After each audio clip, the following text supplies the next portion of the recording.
What is an equity, यानी कि shares, वो क्या होता है? The equity capital of a company is divided into equal units of small denomination, right? Each card as a share. For example, in a company, total equity capital of 20 lakhs is divided into 2 lakh unit of a 10 rupees, यानी कि 2 lakh unit हो गई है 10 रुपए की, तो 20 लाख का उसका कैपिटल हो गया. Each such unit of 10 rupee is called a share. Thus, the company then is said to have 2 lakh equity shares of 10 rupee each. The holder of such shares members of the company and have voting rights.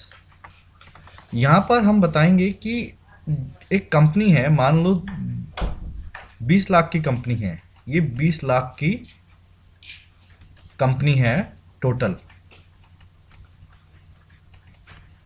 तो company का जो capital है वो completely 20 lakh हो गया, और इसके जो हिस्से हैं शेयर्स कर दिए. फॉर एग्जांपल ये छोटे छोटे जो डिवाइडेड कर दिए हैं शेयर्स यूनिट, वो हैं 2 लाख. तो एक शेयर की कीमत हमारे पास आ जाती है 10 रुपीज.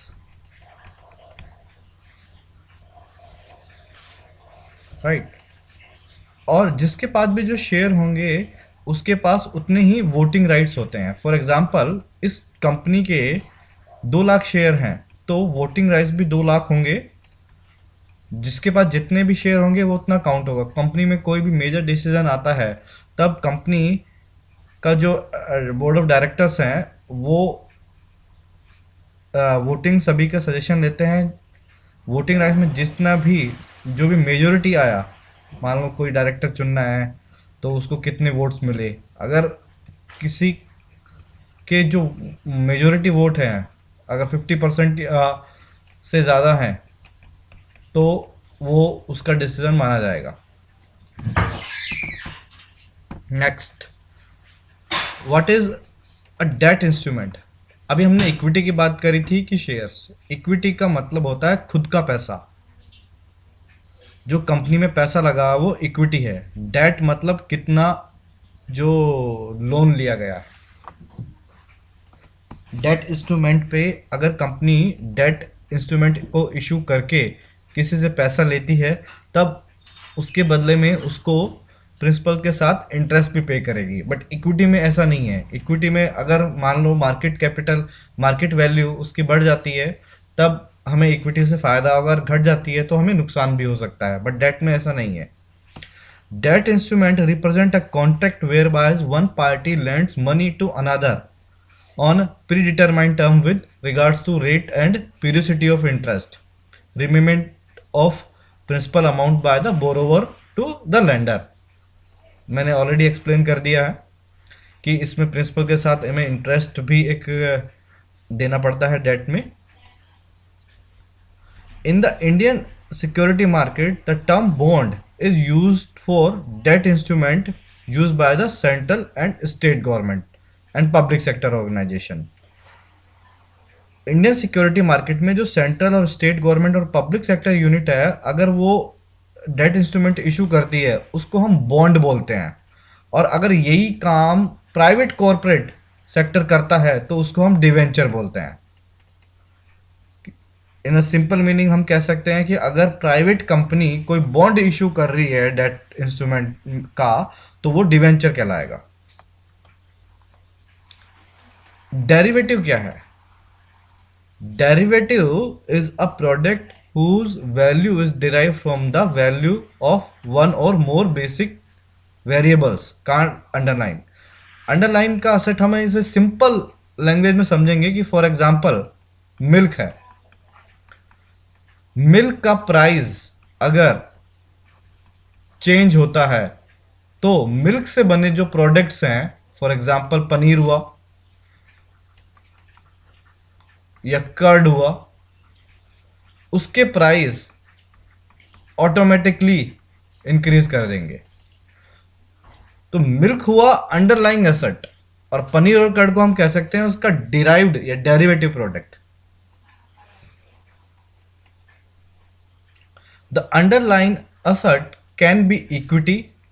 हम फाइनेंशियल इंस्ट्रूमेंट की बात करें तो हमें वो इक्विटी हो सकता है, इंडेक्स हो सकता है, फॉरेक्स हो सकता है, एंड कमोडिटी भी हो सकता है, और कोई भी और असेट है उसके भी हम डेरिवेटिव कर सकते हैं। Derivative products initially emerge as a hedging device. जब डेरिवेटिव का कंसेप्ट आया था तो हेजिंग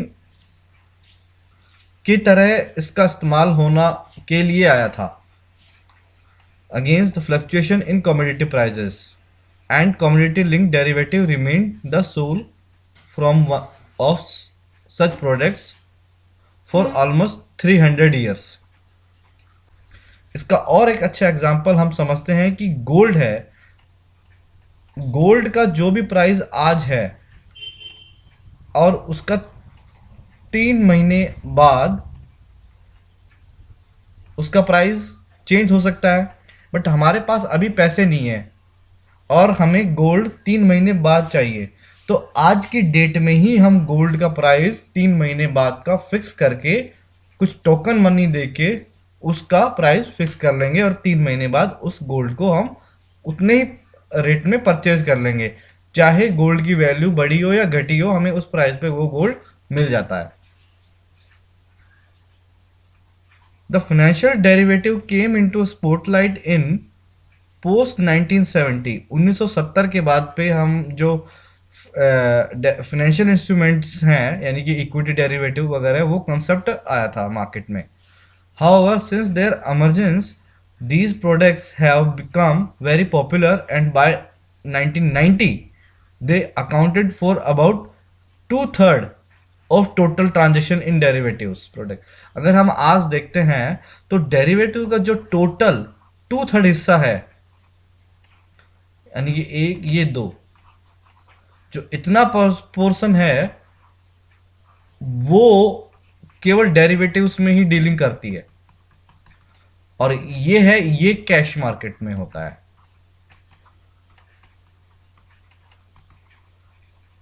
तो डेरिवेटिव आगे हम देखेंगे कि डेरिवेटिव लिक्विडिटी को भी लिक्विडिटी क्रिएट करने में भी सहायक होता है। What is index? इंडेक्स क्या है? आपने सुना होगा कि निफ्टी 50, ये क्या है? बेसिकली निफ्टी 50 जो टॉप 50 कंपनीज हैं उनको रिप्रेजेंट करता है। अगर मान लो निफ्टी आज फॉर एग्जांपल 13,000 हो गया है, तो ये एक एवरेज वैल्यू है 50 कंपनियों के मार्केट कैप की। जैसे ही 50 कंपनीज के प्राइसेस बढ़ेंगे निफ्टी भी ग्रो करेगा। तो अगर हमें 50 कंपनियों में इन्वेस्ट करना है तो हम इंडिविजुअल इसके शेयर ना खरीद के निफ्टी इंडेक्स फंड है उसको हम परचेज कर लेंगे, तो हमारे पास ऑटोमेटिकली 50 कंपनियों के शेयर मिल जाएंगे हमें। तो इसको हम कैसे परचेज कर सकते हैं हम आगे डिटेल में बात करेंगे, बट फॉर एग्जांपल ईटीएफ जिसे हम कहते हैं निफ्टी बीज।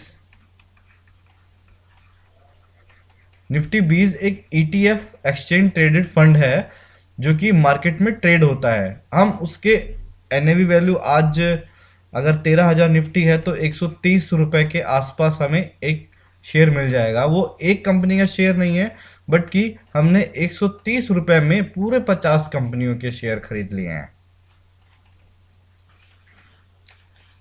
अब हम डेफिनेशन पढ़ते हैं। An index show how a specified portfolio of share price are moving in order to give indication of market trend।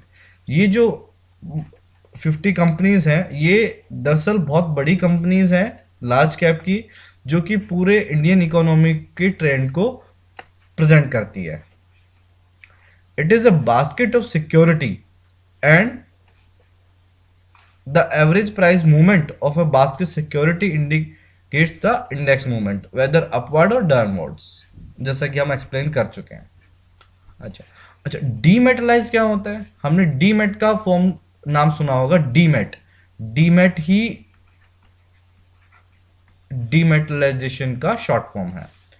Dematerialization is the process by which physical certificate of an investor are converted to an equivalent number of the security in electronic form. पहले जब shares आते थे तो कागज के रूप में आते थे, और हमें भाई एक कागज आ गया, उसके होलोग्राम होता था, उसके ऊपर लिखा था कि 50 shares of X Y Z company इतने प्राइस पे ये इतने का हो गया है। तो हम पैसे देते थे चेक से या ड्राफ्ट से, और हमें वो एक कागज का टुकड़ा यानी कि वो शेयर्स का सर्टिफिकेट हमें मिलता था, और हम उसके मालिक बन जाते थे। अब क्या हुआ कि सरकार ने जैसे डिजिटल मनी है, अगर आपके पास कैश पड़ा हुआ है तो आपके पास फिजिकल मनी है, अगर आपके पास बैंक में पैसा है तो वो डिजिटल मनी है।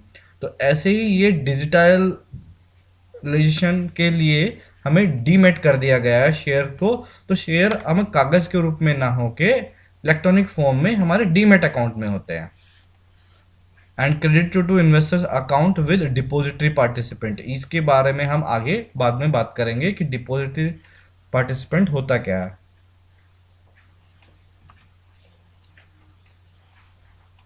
What is a depository? A depository is like a bank where the deposits are securitized. Shares, debenture, bond, government security and units in electronic form. हमने पिछली स्लाइड्स में जो डिपॉजिटरी पार्टिसिपेंट है वही इसका बताया गया है कि डिपॉजिटरी